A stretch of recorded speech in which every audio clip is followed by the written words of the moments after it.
নমস্কার বন্ধুরা, সাল 1945, 5ই ডিসেম্বর দুপুর 2:10 ইউএস নেভির 5টি টর্পেডো যুদ্ধ বিমান 3 ঘন্টার একটি রুটিন ট্রেনিং এর উদ্দেশ্যে যাত্রা শুরু করে ফ্লোরিডার বেস ক্যাম্প থেকে। টোটাল 14 জন ক্রিউ মেম্বার ছিলেন এবং এই টিমটিকে যিনি লিড করছিলেন তিনি ছিলেন লেফটেন্যান্ট চার্লস ক্যারল টেলর, যার 2500 ঘন্টারও বেশি ফ্লাইট এক্সপিরিয়েন্স আছে। তাদের উদ্দেশ্য ছিল তারা ফ্লোরিডা থেকে ইস্টে প্রথমে হেন্স অ্যান্ড চিকেন শলসে যাবেন, সেখানে কিছু বম্বিং প্র্যাকটিস হবে, তারপর সেখান থেকে গ্র্যান্ড বাহামা দ্বীপপুঞ্জ হয়ে তারা আবার বেসে মানে ফ্লোরিডায় রিটার্ন করবে। এই ট্রেনিংটি বা মিশনটির নাম ছিল ফ্লাইট 19।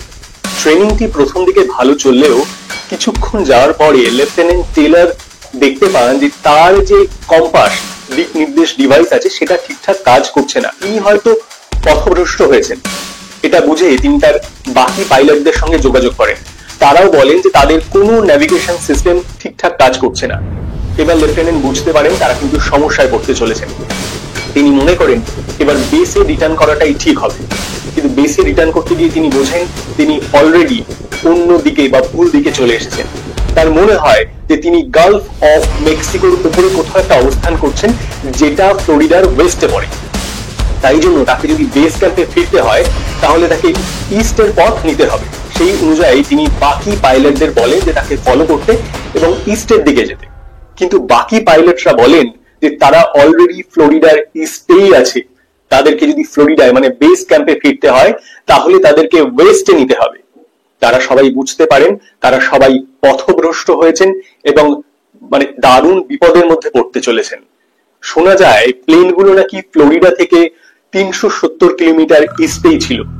সন্ধে 7:04 লেফটেন্যান্ট টেলরের তরফ থেকে এয়ার ট্রাফিক কন্ট্রোলে শেষ মেসেজ আসে, all planes close up tight, we will have to ditch unless landfall, when the first plane drops below 10 gallons we all go down together। বলা হয় লেফটেন্যান্ট টেলরের তরফ থেকে এটাই ছিল শেষ মেসেজ। দুর্ভাগ্যবশত তারপর ওই 5টি প্লেনকে আর আজ পর্যন্ত খুঁজে পাওয়া যায়নি। ফ্লাইট 19 গায়েব হওয়ার ঠিক পরেই ইউএস নেভির তরফ থেকে একটি রেস্কিউ অপারেশন চালানো হয়। একটি ম্যারিনার এয়ারক্রাফট পাঠানো হয়, 13 জন সদস্যের একটি টিমকে পাঠানো হয়। এই টিমের কাজ ছিল ফ্লাইট 19 এর যারা প্যাসেঞ্জার ছিলেন বা ক্রিউ মেম্বার ছিলেন তাদের সবাইকে উদ্ধার করে বেসে ফিরিয়ে আনা। দুর্ভাগ্যবশত এই প্লেনটিও ওই একই জায়গায় গায়েব হয়ে যায়। এই দুটি প্লেন যে জায়গায় গায়েব হয়ে যায় সেই জায়গাটির নাম হলো বারমুডা ট্রায়াঙ্গেল। অনেকে এটাকে ডেভিলস ট্রায়াঙ্গেলও বলে। এটাই সেই জায়গা যেখানে আজ পর্যন্ত শত শত জাহাজ এবং প্লেন রহস্যজনকভাবে গায়েব হয়ে গিয়েছে। এই জায়গাটি ফ্লোরিডা, পুয়ের্তো রিকো এবং বারমুডার মধ্যে অবস্থিত বলে বলা হয়। প্রায় 5 লাখ স্কোয়ার মাইলস পর্যন্ত ছড়িয়ে আছে এই জায়গাটি। যদিও বারমুডা ট্রায়াঙ্গেলের রহস্য কিন্তু কোনো নতুন ঘটনা নয়।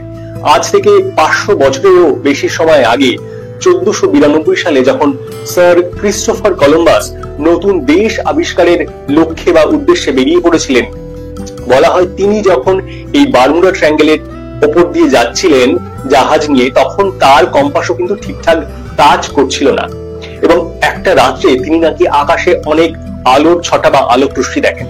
যদিও পরে বিজ্ঞানীরা বলেন সেগুলো উল্কাপাত মাত্র, কিন্তু সেই সময়ের পর থেকেই রহস্য আরো দানা বাঁধে। বারমুডা ট্রায়াঙ্গেল অনেক বেশি ফেমাস হয়ে যায়। যদিও সেই সময় এই জায়গাটির নাম কিন্তু বারমুডা ট্রায়াঙ্গেল ছিল না। কেউ বলতেন এই জায়গাটির নাম the graveyard of the Atlantic, কেউ বলতেন এই জায়গাটির নাম সারগাসো গ্রেভিয়ার্ড। 1964 সালে আরগসি নামক একটি ম্যাগাজিন পাবলিশ হয়। সেখানে মিস্টার ভিনসেন্ট এইচ গাদিস একটি আর্টিকেল বের করেন যেটির নাম ছিল দ্য ডেডলি বারমুডা ট্রায়াঙ্গেল। এই বইটি পাবলিশ হতেই সবাই এই পার্টিকুলার জায়গাটি সম্পর্কে জানতে পারে। সবার মনে উৎসাহ এতটা দানা বাঁধে এই বই থেকে এবং জায়গাটির সম্পর্কে জেনে বেশ কিছু সিনেমা তৈরি হয়, গান লেখা হয়, এমনকি ভিডিও গেমও তৈরি হয়।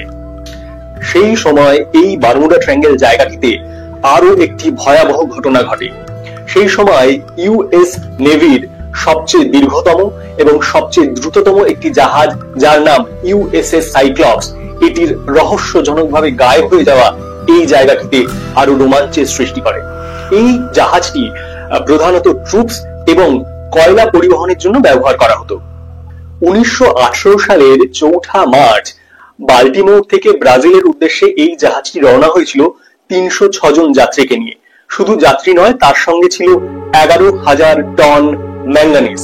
মোটামুটি 9 দিনে এই যাত্রা শেষ হওয়ার কথা ছিল। জাহাজ তার সঠিক সময় যাত্রা শুরু করেছিল। যাত্রা শুরু হওয়ার পরে জাহাজের তরফ থেকে জানানো হয় ওয়েদার ভালো এবং সব ঠিক আছে, কিন্তু এটাই ছিল জাহাজের তরফ থেকে আসা শেষ মেসেজ। তারপরে রহস্যজনকভাবে এই জাহাজটিও গায়েব হয়ে যায়।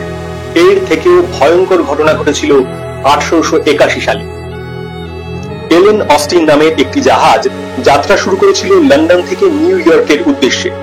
যাত্রাপথে বারমুডা ট্রায়াঙ্গেলের কাছে এসে এলেন অস্টিনের ক্যাপ্টেন দেখতে পান একটি রহস্যজনক পরিত্যক্ত জাহাজ। জাহাজটির কাছে গেলে তিনি বোঝেন সেখানে কোনো ক্রিউ মেম্বার নেই এবং কোনো প্যাসেঞ্জার নেই।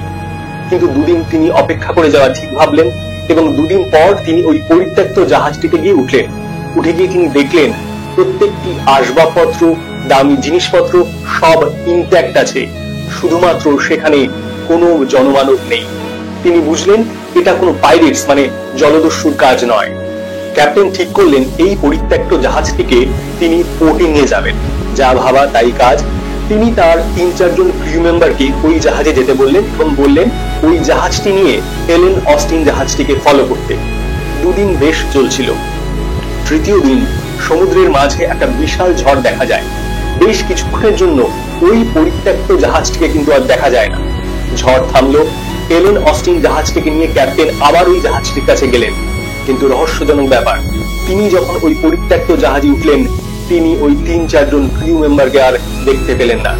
তবুও তার জেদ চাপলো যে ওই জাহাজটিকে তিনি আবার পোর্টেই নিয়ে আসবেন। তিনি আবার একই ঘটনা ঘটালেন। আবার 3-4 জন ক্রিউ মেম্বারকে তিনি বললেন ওই জাহাজে চাপতে এবং তাকে ফলো করতে। কিন্তু দুর্ভাগ্যজনকভাবে এবারেও আবার একটি ঝড় এলো এবং ক্রিউ মেম্বাররা জাস্ট গায়েব হয়ে গেল। এবারে আর তিনি রিস্ক নিলেন না। তিনি শুধুমাত্র তার যে জাহাজটি এলেন অস্টিন সেটাকে নিয়ে পোর্টে ল্যান্ড করালেন। পোর্টে এসে তিনি যখন সবাইকে এই ঘটনাটি জানালেন, এলেন অস্টিন জাহাজের মালিক অত্যন্ত ভয় পেয়ে গেলেন এবং তিনি তার এত বড় বিশাল জাহাজটিকে জার্মানির একটি সংস্থার কাছে বেচে দিলেন। বারমুডা ট্রায়াঙ্গেল নিয়ে এরকম অনেক ঘটনা বা গল্প কথা ছড়িয়ে আছে, কিন্তু দুর্ভাগ্য এটাই ঘটনাগুলি এত পুরনো এবং যে জায়গায় ঘটেছিল সেখান থেকে সঠিক তথ্য সংগ্রহ করা আজ পর্যন্ত সম্ভব হয়নি। বারমুডা ট্রায়াঙ্গেল নিয়ে অনেক মানুষের অনেক মত আছে। কেউ বলেন ওই সময় ওখানে এলিয়েনরা এসেছিল এবং এই এলিয়েনরা ওই জাহাজ বা প্লেনগুলোকে নিয়ে তারা তাদের গ্রহে চলে যায়। কেউ বলেন সমুদ্রের মাঝখানে ওই জায়গাগুলোতে কোনো এমন ভয়ানক জীবজন্তু আছে যারা ওই জাহাজ বা প্লেনগুলোকে হয়তো খেয়ে ফেলেছিল। কেউ আবার বলেন ওই জায়গাটা কোন একটি টাইম জোনের মধ্যে অবস্থান করে, যার ফলে কোনো প্লেন বা জাহাজ যখন ওই জায়গাটির উপর দিয়ে ক্রস করে তারা অন্য টাইম জোনে পৌঁছে যায়, মানে ধরে নি অন্য একটা পৃথিবীতে পৌঁছে যায়। কিন্তু আমার মতে সেই থিওরির উপর বেশি বিশ্বাস করা ভালো, যেটি সায়েন্স ব্যাকড। সায়েন্সের একটি থিওরি আছে যার নাম অ্যাগনিক লাইন্স। ব্যাপারটা কি? ব্যাপারটা হচ্ছে আপনার কম্পাসের যে ম্যাগনেটিক নর্থ পোল আর পৃথিবীর চৌম্বকীয় ক্ষেত্রের যে নর্থ পোল, এইটি কিন্তু একই জায়গা নয়, দুটো ডিফারেন্ট জায়গা।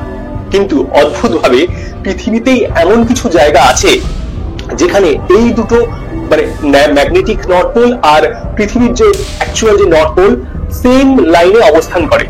বলা হয় বারমুডা ট্রায়াঙ্গেল হলো সেই জায়গা। এই কাল্পনিক লাইনকেই বলা হয় অ্যাগনিক লাইন্স। এই অ্যাগনিক লাইন্সের কারণে ওখানে ম্যাগনেটিক ফিল্ডের মধ্যে একটা তারতম্য দেখা যায় এবং কম্পাস ঠিক মতো কাজ করে না, যার ফলে ওর উপর থেকে যারা যাচ্ছেন জাহাজে অথবা প্লেনে, সেখানে কম্পাস ঠিক মতো কাজ না করলে তারা ঠিক মতো দিক নির্দেশ করতে পারেন না। দ্বিতীয় একটি থিওরিতে বলা হয়েছে এই পার্টিকুলার বারমুডা ট্রায়াঙ্গেল এই জায়গাতে সমুদ্রের গভীরতা অত্যন্ত কম, তাই হতে পারে জাহাজ যখন এখান দিয়ে যাচ্ছে, কোনো বড় জাহাজ যদি সেটা হয়, তাহলে সমুদ্রের নিচের অংশের সঙ্গে তার একটা ধাক্কা লাগার সম্ভাবনা আছে এবং সেই কারণে জাহাজ ডুবে যাওয়ার সম্ভাবনা আছে।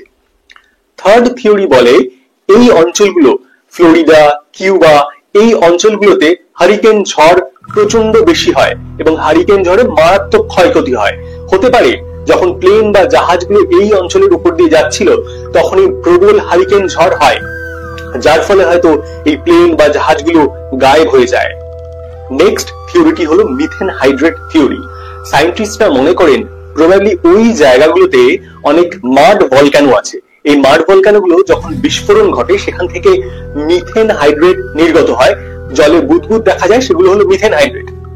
এবারে মিথেন হাইড্রেট যদি জলে বেশি করে নির্গমন হয় তাহলে জলের ডেনসিটি বা ঘনত্ব কমে যায়, যার ফলে কিন্তু জাহাজ ডুবে যেতে পারে। এই পার্টিকুলার এক্সপেরিমেন্টটি করা হয়েছিল অস্ট্রেলিয়ান একটি ল্যাবে। সেখানে একটি খেলনা জাহাজ নিয়ে একটা অ্যাকোয়ারিয়ামের মধ্যে এই এক্সপেরিমেন্টটি করা হয়। দেখা যায় যখন মিথেন হাইড্রেট বেশি নির্গমন হচ্ছে তখন জাহাজটি আস্তে আস্তে ডুবে যায়। বন্ধুরা, যদিও এগুলি সবই থিওরি, কিন্তু ঘটে যাওয়া রহস্যজনক ঘটনাগুলো যে এই কারণেই হয়েছিল তার কিন্তু কোনো ডাইরেক্ট এভিডেন্স এখনো পর্যন্ত নেই। পরের থিওরিটি হলো ব্যাডার-মেইনহফ এফেক্ট। এই থিওরি অনুযায়ী বলা হয়, যখন আপনি কোনো ঘটনা প্রথমবারের জন্য দেখেন এবং সেটি যদি অতটাই রোমাঞ্চকর হয় তাহলে কোথাও একটা টেন্ডেন্সি তৈরি হয় যে ওই ঘটনাটি আপনি বারবার দেখছেন বলে মনে হয়। তবে ব্যক্তিগতভাবে আমি এই থিওরির সপক্ষে নই। তার কারণ প্লেন বা জাহাজ গায়েব হয়ে যাওয়া এটা কোনো নিত্যদিনের ঘটনা হতেই পারে না। আবার আপনি যদি ইউএস কোস্ট গার্ডের মতামত শোনেন, তারা বলবেন যে এরকম কোনো জায়গা মানে বারমুডা ট্রায়াঙ্গেলের মতো কোনো জায়গা আদৌ এক্সিস্টই করে না। তারা বলবেন যে ওই অঞ্চলের উপর দিয়ে প্রচুর পরিমাণে জাহাজ এবং প্লেন ক্রস করে, তাই দু একটা ঘটনা ঘটেও থাকতে পারে। দেখুন, নানা মুনির নানা মত, তবে আমার মত যা রটে তার কিছুটা তো ঘটে, তাই না? আপনি কি বলেন? বিশ্বাস অবিশ্বাস আপনার উপরে। ইনফরমেশন গুলো ভালো লাগলে চ্যানেলটিকে লাইক, শেয়ার এবং সাবস্ক্রাইব করতে ভুলবেন না বন্ধুরা। নমস্কার।